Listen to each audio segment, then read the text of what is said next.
Today's guest is someone who proves that your voice can become your greatest strength. Joining us is Kevin Schaefer, a writer, journalist, and advocate who has built a powerful platform rooted in perspective, purpose, and authenticity.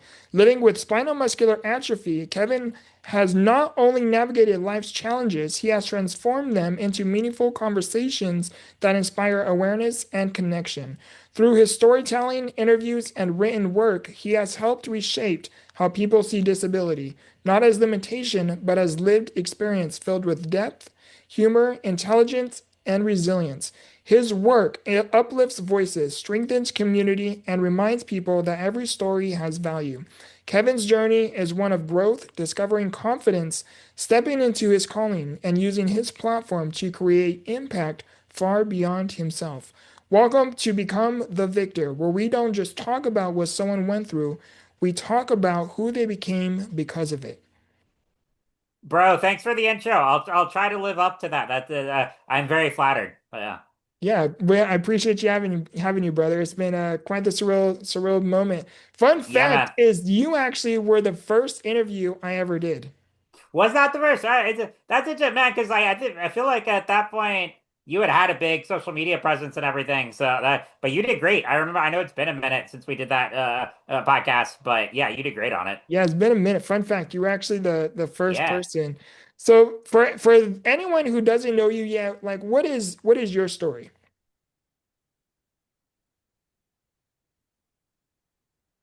Hold on. Sorry. You paused for a sec there. Oh, it's okay. For anyone who doesn't know you, like what is your story? Sure, man. So yeah, is that Kevin? I live in North Carolina, Cary, North Carolina. I've been here my whole life. I have SMA type 2. A little bit about my backstory. I was born in 93. I'm the youngest of three in my family. No one else in my family has SMA. So, when I was diagnosed in 95, it was, very new to my parents. My two older siblings, they had been through the parenthood thing and everything. And then I came along and especially at that time, this was 95, so it was a little not, no, it was pre-internet age, but very much pre-social media. So it was kind of harder to find connections, resources, and I'm sure like you and many others like of our generation, my parents got the whole oh, just take him home, enjoy it, he's not gonna live long, etc. And that was pretty much, the diagnosis at the time. Mhm. Obviously you, me, and many others like, that wasn't our story. But and when people ask me too about like, oh, how did your SMA impact you? It's a loaded question because like for me, it's all I've ever known. So like I Yeah. don't have that like the diagnosis part of it was more impactful for my parents than for me because it's like okay, I was 18 months. Like I did I mean, I've been using a power wheelchair since I was 2. Yeah. So, that was pretty much just like always normal for me. But anyway, so growing up, yeah, I mean, I even as a kid, I don't even think I really like consciously thought about SMA that much. I was just, living my life, doing whatever. Of course, I had a lot of hospitalizations, and like I joke that I missed about a year of elementary school altogether between like various hospitalizations. Yeah. But they still, didn't hold me back. So I made a joke about that recently because little Stranger Things spoiler. I'm gonna get into a lot of pop culture references because anyone who knows me. Knows I'm a huge nerd, but there were with the Stranger Things series finale, there were a bunch of memes about how Sadie Sink's character Max, like they're like she's at their high school graduation, and people are like, "Wait, how did she make it to graduation? She was in a coma for like over 2 years there." And I was like, "Hey, as someone who missed about a year of elementary school, and they still let me." Graduate on time, never held me back. I'm like, I thought that was pretty accurate. So, that was pretty fun. But yeah, man, so just living my life there. Like I said, I'm always been a huge nerd, so like for me the first kind of avenue for getting into storytelling was theater. I did that pretty early on and throughout well, in elementary school, I mean, I did like the cheesy church plays and stuff like that. And then my elementary school started a drama club when I was in fifth grade, so I joined that then. But then, especially in middle and high school, is when I really got involved with it because I went to magnet schools, which are magnet schools typically have like very concentrated arts and sciences programs, and arts in particular was a big focus of mine. And so did theater all throughout from middle and high school. So that was very formative to everything I wanted to do. So I was in a lot of plays. I did some playwriting. And yeah, as far as the writing aspect, like I would say I knew I wanted to write pretty early on. Like I always loved movies. I always loved storytelling. I didn't really get to be a a real serious reader until like middle school and high school. But eventually I came to fall in love with it. And then that kind of paved the way for eventual careers, what I'm doing now. And in college, I was an English major, and then I worked for the student newspaper throughout my time at school. And that was kind of following in my parents' footsteps because both my parents were journalists. They don't do it anymore, but that's actually how they met was through a journalism program, and That's so cool. or an internship years ago. Yeah, so I kind of got that from them, and even though I kind of went into technician. That was my alma mater's student newspaper. I went to NC State, and I went in there not really planning on doing anything long term in journalism. I just wanted to write some movie reviews and kind of flex my muscles there a little bit. And then but I ended up falling in love with it, and I became a section editor. Met lifelong friends through that. So I did that, and then once I graduated college, I was just like looking for any kind of freelance opportunities, and like I was saying earlier about how SMA was just kind of always part of me. I didn't really think about it as consciously growing up, so I never planned on doing anything in the rare disease space or even really writing about disability so much. It's sort of it was when I was in college. I wrote occasionally about disability topics and SMA, and particularly like disability in media, and those always did really well. The columns I wrote on that. So when I graduated college, I was looking for any kind of freelance opportunities, and I stumbled across SMA News Today, which is the SMA site for Bio News. That's the parent company that I work for now, and I've been there for almost 9 years. And I just kind of stumbled across the site, thought it was cool, and there was only one columnist at the time, my friend Bree Albers, and she was nice enough to connect me with the editors at the time, and so that's how I got started writing my column.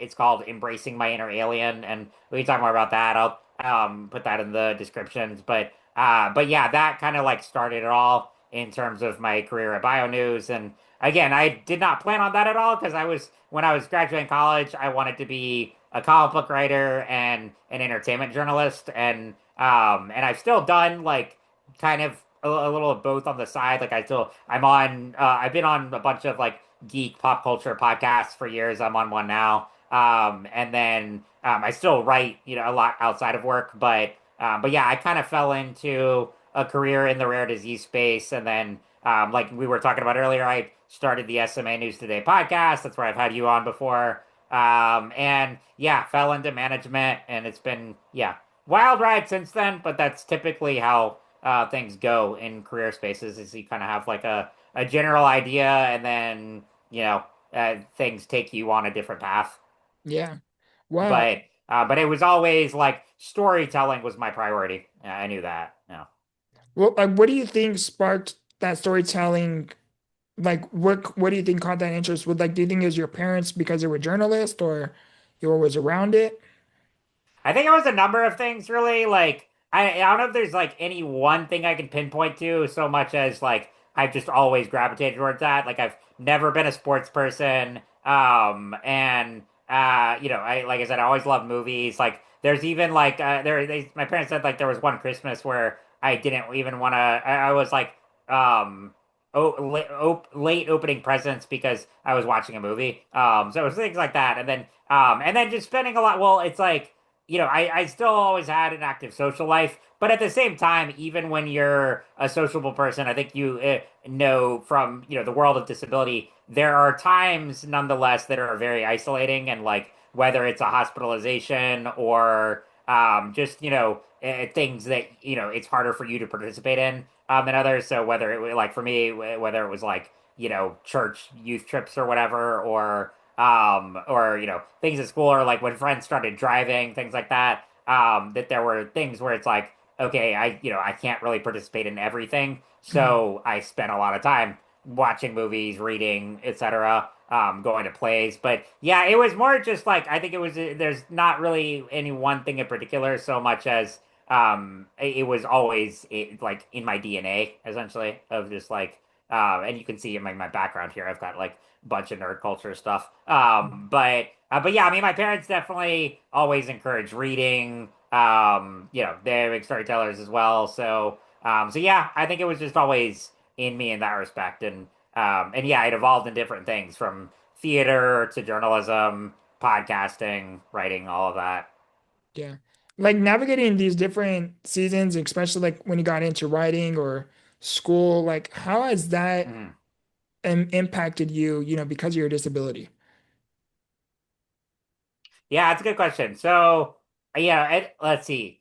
Going back to school first. So yeah, I mean, I always like I did have like not that I was a perfect student by any means. I had plenty of times where I was like terrible at it, but I would say one thing about school for me was for subjects that I was interested in, I was always like really passionate about. So I always like loved the, English classes, theater, etc. I was always a terrible math student, not a great science student either. So like, I mean, there were ones I was, more, but I did enjoy school overall, and it was a good environment for me for, socially and, just yeah, like being in that atmosphere. But nonetheless, I would say as far as the disability component, there were a lot of factors like working against people like you and me, and that's not so much of like oh I can't do this as so much as the inaccessibility in a lot of cases, and lack of accommodation. So I mean there like in elementary school, even things like there was like a fourth grade field trip that I couldn't go on, and my mom like I had to really fight there to get accommodation. So it was whether I was conscious of that early on or not, from the get go, and even before that, well, even in like preschool, the I think it was either it was the school I was at or something else. They were trying to put me in a class that was all students with cognitive disabilities, which no disrespect to them at all, but I don't have a cognitive, I'm not effective cognitively. Like all Yeah. I have is like physical accommodations I need in class. So I'm not at the same learning level as, someone with a cognitive disability, and it Yeah. would not have been the right environment for me. And we had to fight for that because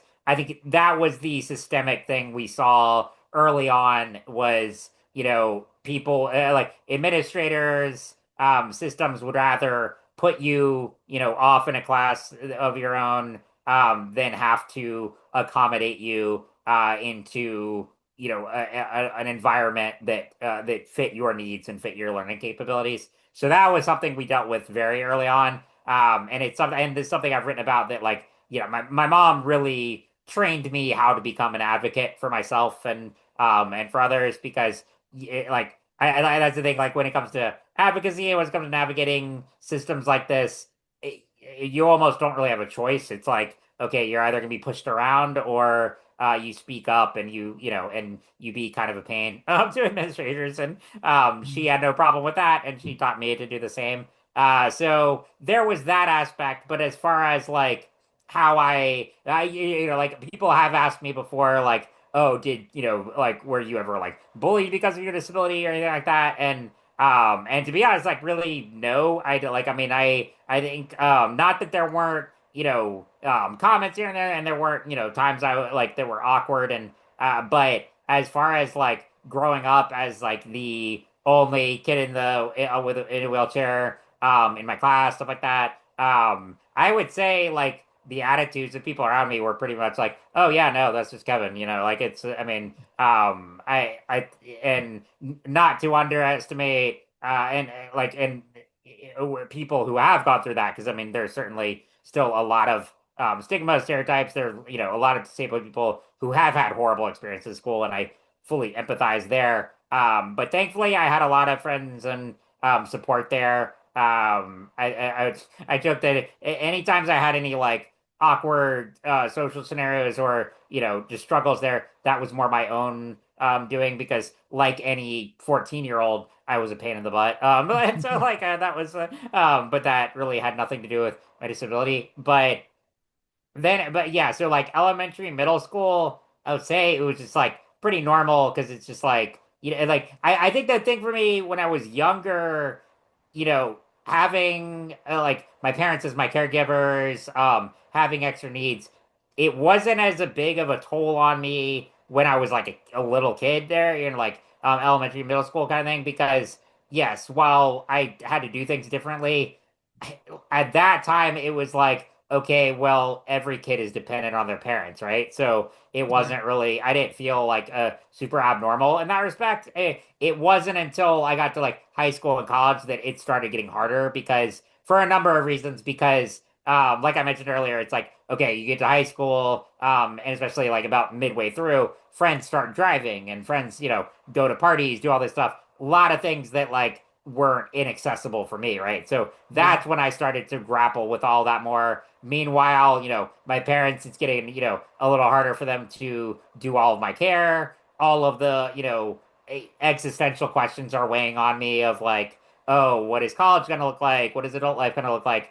Things that I don't think I really thought about as much when I was like, 10 or 12. But once I was into high school and into college, yes, that's when it started to have more of a mental and emotional impact on me. And that was, a very big turn. I know you can relate, I'm sure, with navigating caregivers, doing all that. Actually, can I ask you that? Because, like, like, because I'll get into that in a minute as far as, a big part of that led to me getting caregivers. But what was, like, your first experience with outside caregivers, beyond, like, your parents? Like, so for me is I'm very fortunate where I have a really, really big family, where I Gotcha. never experienced anyone outside of my family. So it's either been my mom or, my tias would help out here and there, my sister would help out here and there. I wouldn't have her do Yeah. anything in regards to personal things, at Sure. least Sure. at least in that aspect. She would help me use the restroom every once in a great while, but even that was like very uncomfortable just because she's a girl, you know what I mean? Yeah, yeah, yeah. Sure, sure. And then so that, but I always had, my cousin took care of me for like 10 years, like 10, Right. 11 years, so a large majority of my life. So, I was very fortunate in that aspect, but I do remember like the first time having him take care of me was uncomfortable, but I Hmm, found hmm. comfortability because he was more like a brother figure to me. So it was a little bit different, Sure. so Sure. I really can't offer much advice or much insight in regards to that because it's always been family to some extent, ups and downs Sure. along the way, of course, but you know, Sure.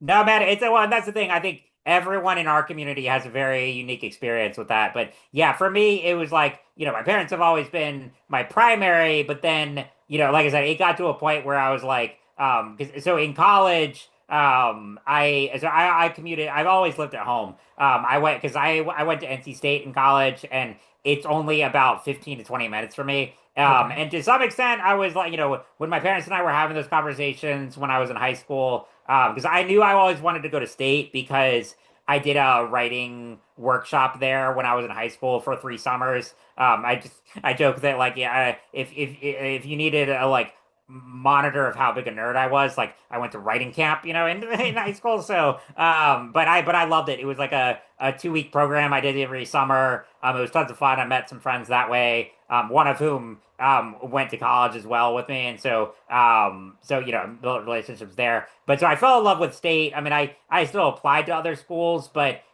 but my parents and I were having those conversations, particularly like my junior and senior year of like, okay, what do we do here?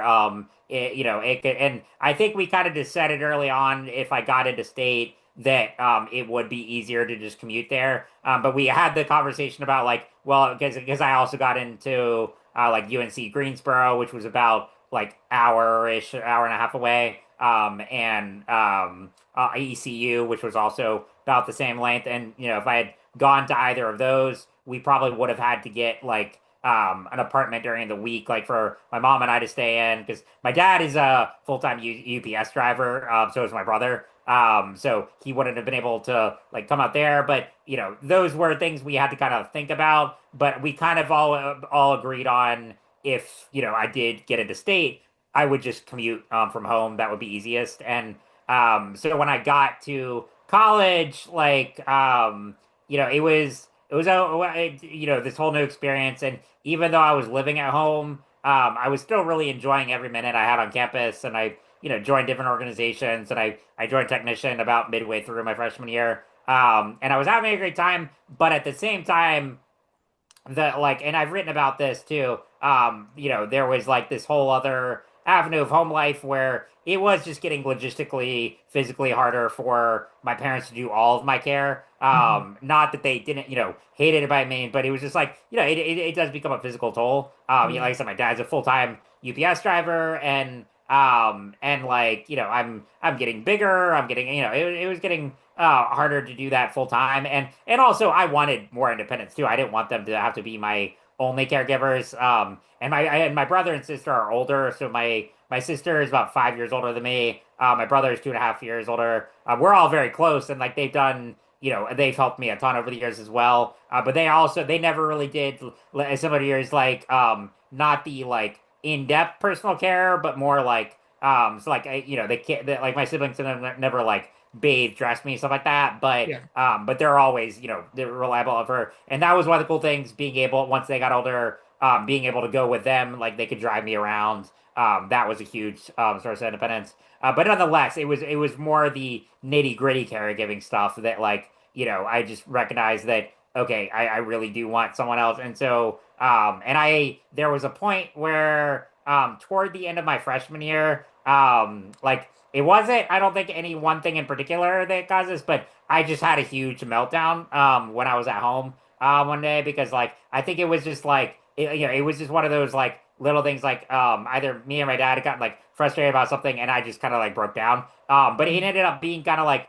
the best thing about me because I think for a long time I was kind of concealing a lot of stuff and like, just kind of ignoring things that like, because I've never been one of those people of like, oh, disability is a miserable experience, but at the same time, you have to recognize that it's a very multifaceted thing and like there are a lot of ups and downs and it does weigh on you emotionally and physically. And I think I was ignoring things like that because I mean in high school, yeah, like I had a bunch of respiratory issues, particularly my junior year. So Mhm. my parents and I barely, no joke, like barely slept like that entire year because like I couldn't get a full night's sleep. I was like constant, and so I had surgery the first week of my senior year, and it did help me a lot because it was clearing the airways in my throat. But there Mhm. were these things that were happening. It's like okay, you did not. I had to kind of recognize. I'm like I did not have a normal, like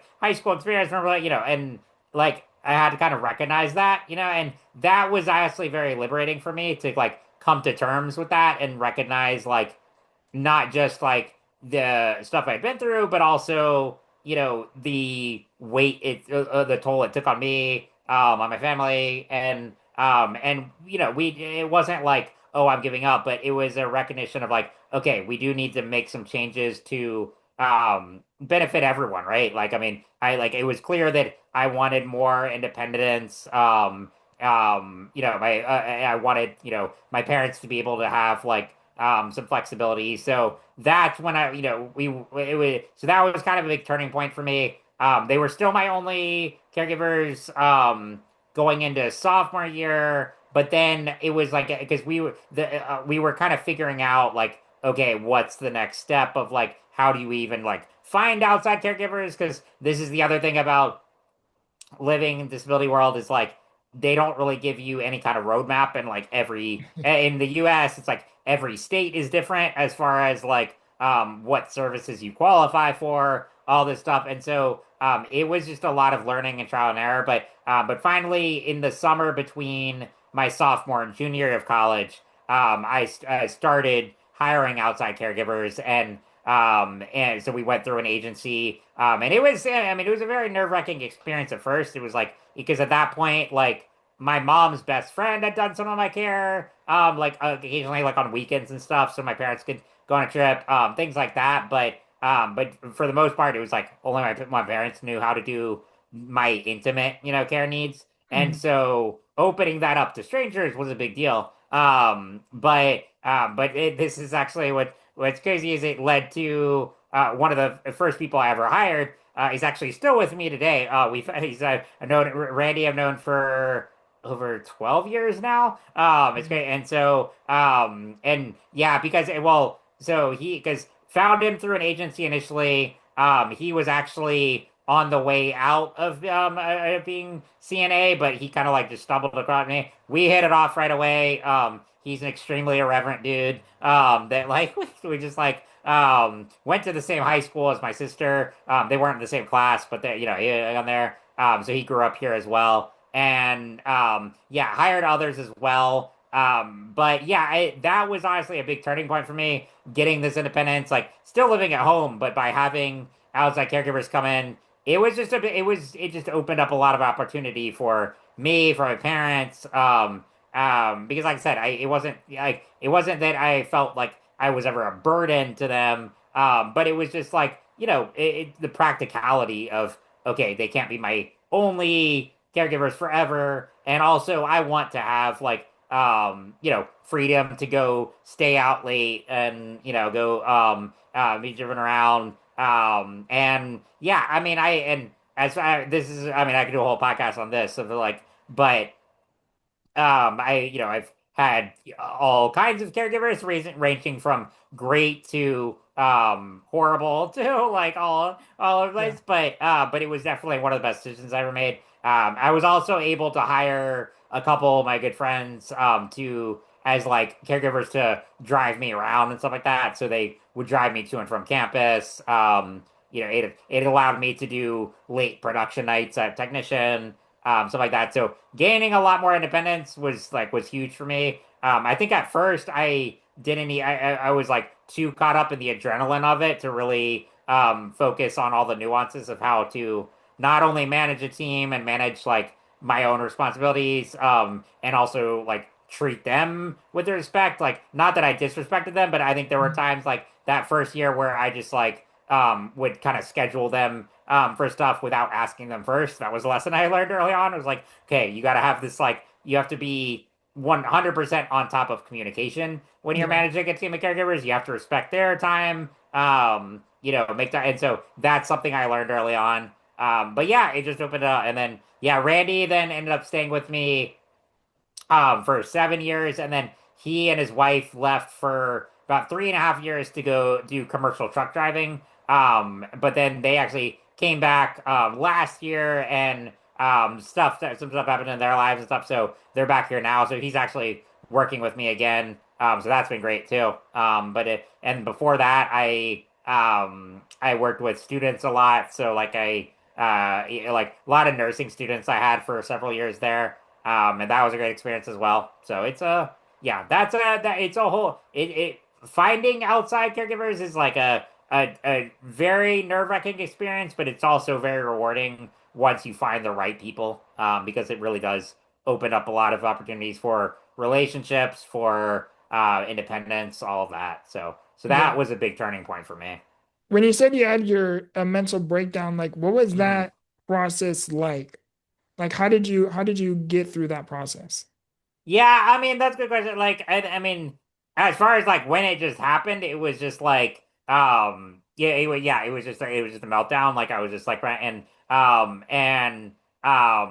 like I think I said something to my mom of like, because my parents were like didn't know what happened. Like they just saw me like, really like sobbing, mentally distraught, and like they didn't know what was going on, and like I needed like a few minutes just to myself to just kind of get it out. Then I kind of went out to them and like just said like, I tried to explain that I wasn't upset about like one thing in particular, but it was just like everything was like culminating, and so yeah, it was I think after that I sought out more counseling. I had like like pastor friend and stuff like that. That like I think it was a turning point for me to like start talking about the nuances of of my life and disability with other people who I hadn't really opened up to about as much before because like I said in high school and stuff like that like of course I would gripe about the same things everyone else was like oh I can't stand this class or I can't stand that all that stuff but I wasn't like I said the respiratory issues and stuff I was having I don't think I really talked about that even with close friends when I was in high school and like occasionally I'd open up but I don't know if it was just a fear of like people not understanding or if I was like drawing attention to myself. I don't know what the like what kind of kept me from but it definitely made me to want to talk about this stuff more, not code everything with just dark humor and stuff like that because I'm really good at that as well. But Yeah. but yeah, I mean it just kind of that as far as the process, it just kind of helped me get to a place of like opening up more about my struggles, and that and through that I was able to find like other people would open up to me more and stuff like that, and it was a really good to it's I that's the number one thing I would say to people like not just with disabilities but just anyone is like don't bottle stuff in. It's not good for anyone. Yeah. Find people you can talk to, whether it's a therapist, whether it's counselors, whatever, friends, family, just a little bit out each day of like actually expressing what's going on, what you're thinking. You're never a burden for doing that. Yeah. So you sought out help Hmm. and that helped you like get through that process and everything like that. Yeah, 100%. So I mean, Wow. and not that it was like an overnight change, and not that it was like I mean today like I still see like I'll give her a plug. My friend Amber Boselman, she's a life coach with SMA. I see her. I have sessions with her regularly, and that's been extremely helpful. And like and so even when in times where I feel like things are going pretty well or when they're bad, like having someone to talk to and and open up about like oh, this is what's going on with like, disability stuff or with work or with friends and family. It just, yeah, that's been extremely liberating. And that's not something I did enough of when I was younger. Yeah. When you were going through that process, reflecting off of that particular moment, do you think it could Hmm. have been preventative if you seeked help prior to or done something a little bit differently? That's a good question. I mean, like I don't regret having that meltdown at all because like it was like necessary to come out, but like I don't know, like I mean because again, I think a lot of my frustrations were there was like like not so much like feel well, I mean, there was I mean, I think every disabled person will feel burdensome at some point. Mhm. Whether it's and that's not a like, reflection on anyone's care. It's just it's hard to avoid those feelings at some point, you're just gonna be like, because especially if you have people you love who are taking care of you, it's like you're like, oh, I wish they didn't have to, something like that, wish I could do more, that kind of thing. So it was things like that, and then but I think a lot of like that meltdown was a lot of the result of yeah, not having the kind of independence that I wanted, and that does not mean like, oh, I wish I wasn't disabled. No, it was just like I want more like more outside help, more independence in that respect. Like and so it was actually a good catalyst for starting those conversations and figuring that out. But I mean, it's hard to say if like if there was even a way for me to have had more caregivers or like started that process earlier.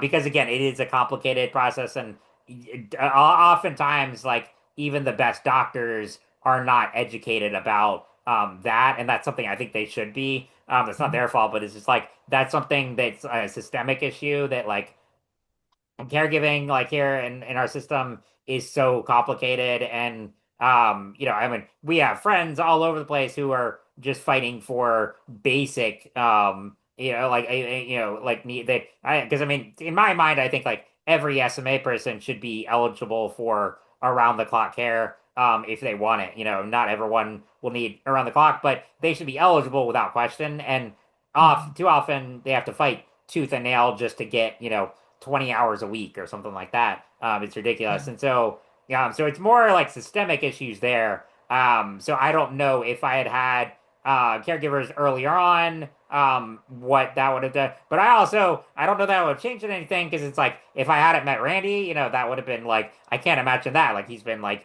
instrumental person in my life for over a decade. So, Yeah. and same with the other caregivers I've had. Like I wouldn't really want anyone else. So yeah, I don't know that I would have like changed anything that even if it had led me to having more people earlier on. It's like, I mean, I was like, what? I mean, when I had that meltdown, I mean, I was like 19, I think, like that. So, I mean, I was Yeah. still very young. Like, it was like, I mean, I'm 32 now, so it's it's very like As common much as or like as much yeah. as it happened, and maybe oftentimes sometimes we wish something didn't happen. It Hmm. in a weird or roundabout way needed to happen. Oh, 100%. Yeah. I mean, Yeah. like I said, and that's why, again, like I am not oh, I want to be like cured of my disability. It's like I don't really have that mentality. I'm the advocate for, research and stuff like that. And Yeah. I'm on an SMA treatment, but I'm not so much about that. I'm more fighting for disabled people to be respected and to have the accommodations they need because I mean, I don't think disability itself is inherently a tragedy. It's the way society is not set up for us, and that's what makes it harder. But yeah, no. As far as like that incident and what it led to, like, no, I'm very grateful for all of that and how it played out. And like I said, I think because I was so young, it's very common for when you're like person at that age to go through big crises, big like a lot of emotional pitfalls and ups and downs. Like that's just very human. Yeah. Yeah, I had my experience at 21. Okay, So okay. yeah, so literally right after my experience, I was actually on your podcast like I think 2 months later or something like that. It was crazy. And what was it like? Just kind of a like a mental kind of It was crisis or it was what? like Like, a complete mental collapse where I under hmm. needed psychiatric care. It was uh, Yeah, it yeah, was a journey, a process, and yeah, man. but like as much as like it was an ugly experience, it was bittersweet. It's bitter because Yeah, of man. what happened, but it's you know in a weird way, it needed to happen because like ultimately it led me here. You know what I mean? Yeah, 100%, man. Yeah, yeah, Yeah, absolutely. in a weird way. So you talked about like church a few times within today's episode. Like how's your faith? Like you sound like you're a man of faith. And usually people, not I don't want to use the word usually, but some people who have a disability, especially a progressive one such as ours, is we can have a hard time building a connection with God. Like how do you keep your faith intact? Yeah, man, that's a good question. So I would say my like this is another I could do an entire episode on in terms of like how mine's evolved. So I guess my background there is that I grew up in a more conservative evangelical church, and spent the first 18 years of my life there. Long story there about why we left. I don't really want to get into that, but there was a lot of church trauma and stuff like that, and a lot of betrayal, like for my family and I, and so that was a really difficult experience that really still affects me today. And that's one thing that I've kind of like I've put behind me, but it's taken a long time to like really reflect on that. This I'm talking not about like God specifically, but about like the church because I think for a lot of people it's church can do much more harm, but faith itself is a very like it can be a very non-linear journey. And for me, it certainly was. So I grew up in that, and then in college, I joined a campus ministry, met a lot of friends there. But as far as like my faith and how it evolved, again, it's a complex answer that I could like do a whole podcast on. But Mhm. so I had a more like I guess, traditional, like, narrow-minded view of like faith in God when I was growing up, but then it's very much evolved, particularly in recent years. So I joined a new church in 2021, that's very progressive and inclusive, and particularly with like the political climate now, I was like at a point where I was like, yeah, do I want to even continue with the church, or do I want, is there one out that me that like kind of fits my worldview more? Because yeah, again, I was much more in the conservative evangelical space when I was younger, and I'm way more progressive now, and my mindset has shifted a lot. But through all of that, I think like faith has been kind of a more like, you know a consistent part of that. Certainly had its ups and downs, but regardless of how like my political views, my views on like what, yeah, like scripture entails and how it applies to me, a lot of that has changed over the years. But I think like especially in regards to disability. So, and this is another thing. I mean, I'm sure you've had this experience too of like strangers praying for you in the streets, and Yeah. this is why it was always frustrating. One of the big things frustrating was like the church's attitude toward disability, because they feel like they'll see people like you and me, and they're like, oh my gosh, we need to go pray, like, oh, we have to go heal them and stuff like that. And I mean, I've had cringy experiences there. One of my favorite was I mean, it was like super embarrassing at the time, but I've been able to make plenty of jokes about it since. But I was at a movie one time, and yeah, these two guys just came up to me without my permission, just like started to pray for me and stuff like that, because they're like, "Oh, look at the poor disabled dude and the right," and I'm like, dude, just leave me alone. But I remember one of them said like I just let them go with it because I figured I could get a story out of this, and sure enough I did. But they started praying for me, and as sure enough, I wasn't hopping out of my chair. And one of them said like, "Oh, this may take longer than we thought." And I told that to a comedian friend of mine. He passed away a few years ago, but my friend Dave, I told him he was disabled as well, and I told him that one time, and he about fell out of his chair because he's like, "What? So they did that before? Like what? Like they well, like had they like healed a bunch of disabled people in the past and were ready to do it again?" But yeah, it's like I had those experiences plenty of times, and that was something that really frustrated me because I was like, guys, like disability is not a tragedy. And with my church now, it's been really cool because I think I did this last year or the year before. I led like this series with another member of our church, who a friend who her son has autism, and so we did this series about disability in the church, and it was like really cool to be part. And so I told stories like that, or about like pastors or people who like put their hands on me, and so I was like, let me know if you need anything, where they single you out, and I think like in their hearts they probably mean well, but they don't realize how much harm they're doing when with stuff like that. So for me, it was actually faith kind of enhanced my view on disability, because I think it is like really good, beautiful reflection of like the diversity of the world, and it's not something that needs to be abolished. It's like we have just as much value as anyone else as disabled people, and I would when people say like, oh, if you could go back and live your life without SMA, would you do it? And I say no, because like I was just like, I mean, it's made me who I am. Like, I mean, it's not the only element of my identity, but it's certainly, a very big focal point. And like there are a lot of aspects to my identity, but it's like if I didn't have SMA, there would be so many experiences I would never had. So many, you and I would not be talking right now, Yeah. like, I mean, all these things. So that's where I think like faith and disability have helped me, like, yeah, reflect on that, how they interlink. So yeah, it's definitely been a journey there, and yeah, I mean, I don't always talk about faith now, mainly because like, I mean, again, going back to like, church, there are a lot of like, it's just when if you say like I'm a Christian, to be frank, I don't like associating myself with like a lot of like Christians in the world today, because like I think they're very hypocritical.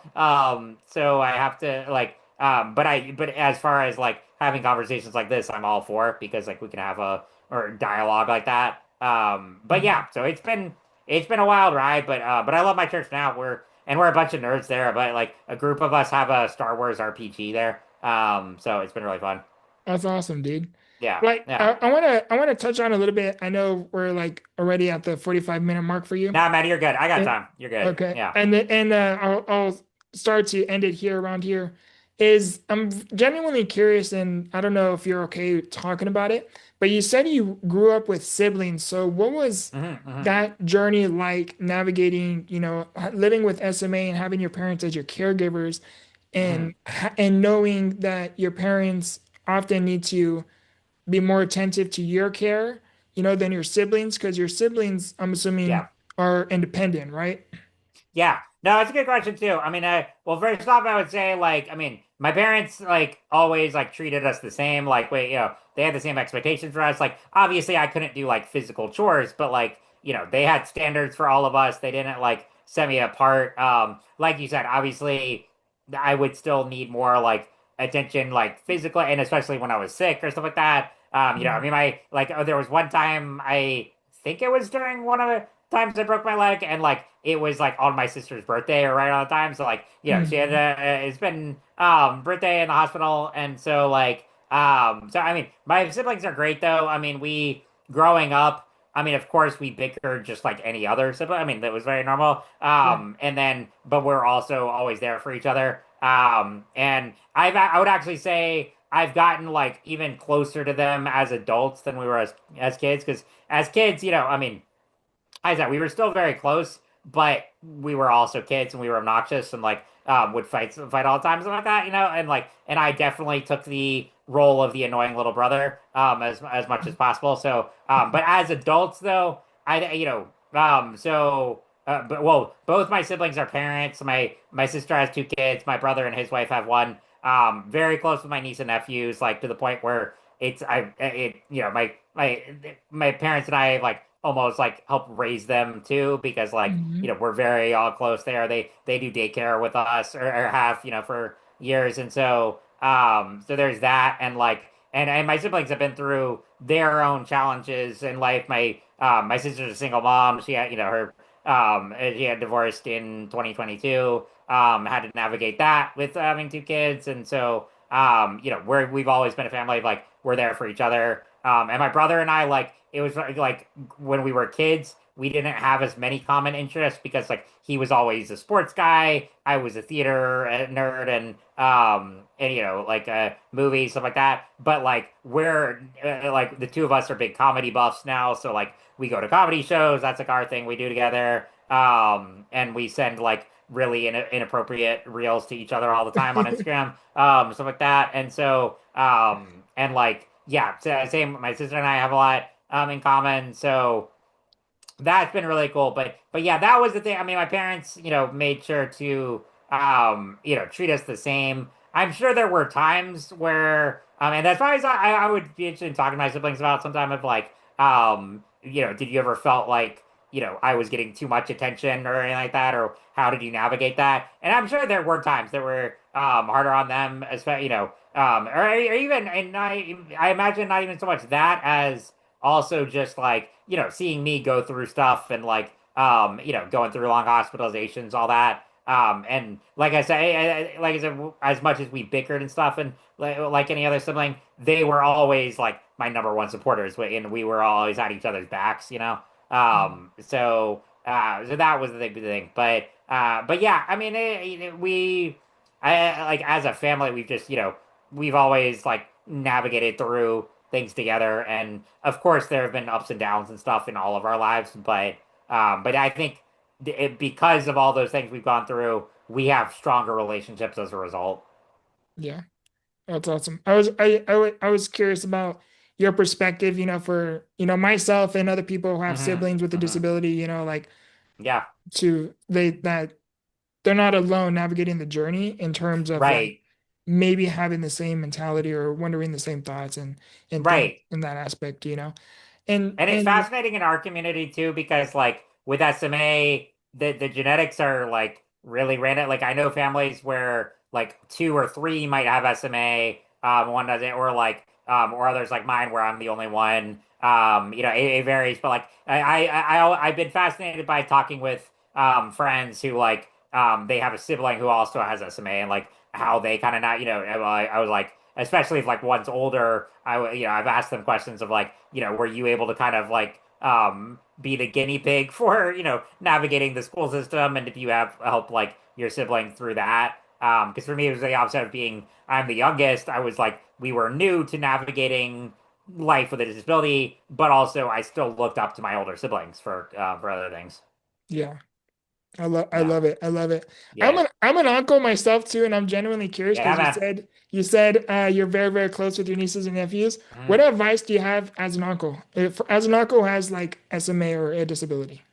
Man, that's a good question. I mean, that's the thing is like with Lily, Lucas, and Noah, it's like I think it's really cool that yeah their entire lives they've seen me, so disability is super normal for them. I Yeah. mean they'll they all three of them like at one point asked questions about like, hey, why are you in a wheelchair? And I would give the best explanation, but it was Yeah. the same like level of curiosity as any other kid, but it wasn't like, oh, this is weird. They were just kind of like, and sometimes I mean, like Lily in particular, my niece is like the queen of sarcasm. So a lot of times she would ask questions knowing the answer just to mess with me. So like I'm like, Yeah. Lily, you already know that.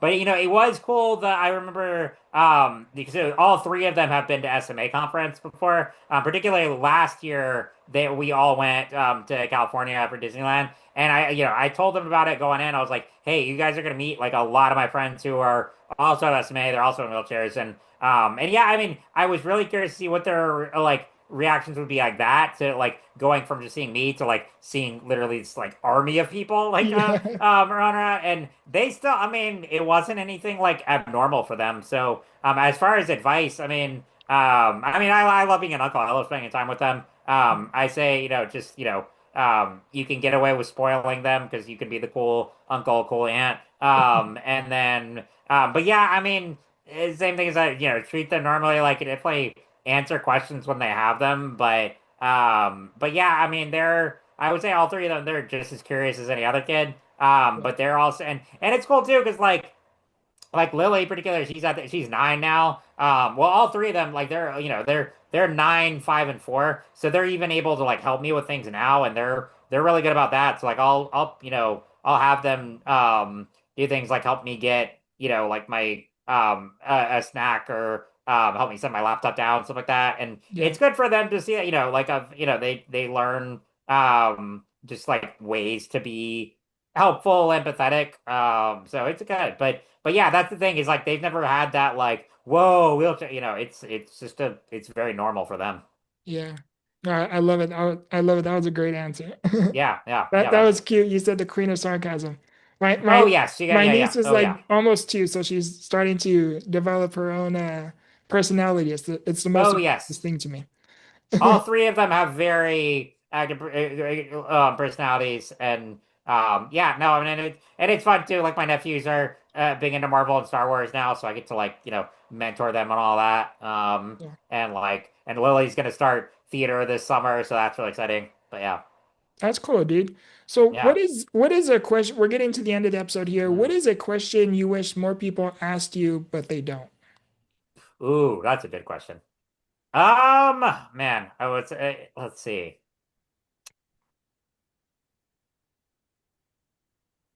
This I think is like applicable to anyone, not just like someone with SMA, but you know how like when you meet someone, they're almost the first question I was all after is like, so what do you do? Like we're so obsessed with occupation in like in our world today, and I have a lot of thoughts on that. But like and I mean of course I don't mind talking about my work, what I do, but I think maybe instead it would um the question could be like, what interests you, or like, what are you passionate about? I think that opens doors for more interesting conversation. And that's particularly a great question to ask disabled people because like that helps you, because it helps you see them as a full person, and like Yeah. everyone's answer to that question is going to be different. Yeah. No, that was a great, great answer. A Hmm. great, great answer. I love any, that's like always the last question for my episodes. And I'm genuinely curious about every audience's perspective. You know what I mean? Because Okay. it's pretty thought provoking. And okay, so now are you ready for the engaging rapid fire questions? All right, let's do it. Okay, Yeah. so there's five questions, okay? What is one Okay. word you would use to describe yourself, but most people wouldn't expect? Ooh, dang. That's I tried rapid fire, but that's thoughtful. I don't know. If your life were a movie, what would the title be? Ooh, that's a good one too. Um, the Blue Spirit. That's why that maybe changed, but that's the name of my Substack, so I'll leave it with that for now. I love it. If you could instantly master one new skill tomorrow, what would it be? Learning another language. That's something I regret not doing. Who would play you in a movie about your life? I have to think of like a disabled person because I feel like that would be the let's see. I think it would be hilarious if I could get. I don't know if you know the comedian Aaron Belial. But, like he doesn't have SMA, he has cerebral palsy. But he's like ridiculously funny. I think that would be great. I'm not gonna pick Shane Burkhoff. That would be kind of like, but like I like Shane's rent too. I think it'd be really funny to have someone someone like that who's already in entertainment. Finish this sentence. The world would be better if more people just. Chilled out a little more. So true. I love it. Hmm. I love it, dude. Those are great answers. Yeah, And man. how and where can people find you? Like tell everybody about what it is you're Mhm. working on, plug in anything and everything you want to. Yeah, man. So I'm on Instagram and Facebook. I don't always like promote like just my work on there, but I have like links and stuff. So Instagram is just Kevin Schaefer 19. And then kind of different avenues. So like I mentioned, my column is Embracing My Inner Alien. That's on SMA News Today. The podcast is on there as well. I do a lot for Bio News, but if you want to find like my SMA stuff, it's there. I've got my Substack, which is the Blue Spirit. I don't post like regularly on there, but I enjoy it when I have time to. I've been doing other writing projects lately, so I haven't had time as much lately. And then I'm also I mentioned a geek podcast I'm on. It's called Systematic Geekology. I'll send you a link for that. I'm with like 15, 16 other hosts on there. Like it's a big team, but my a friend of mine from the Comic-Con community who's one of the hosts invited me on that a few years ago. So you can hear all my nerd talk and movie reviews and stuff like that on there. So it's a lot of fun. Yeah, it's really cool. So And yeah, also man. the for the audience listening, the links will be within the description as well. And a question for the audience, I want you guys to let me know within the comments is what moment reminded you that you were not alone? This is Become the Victor, where we turn trials into triumph. I love and appreciate you guys. And as always, remember, grow through what you go through. Much love.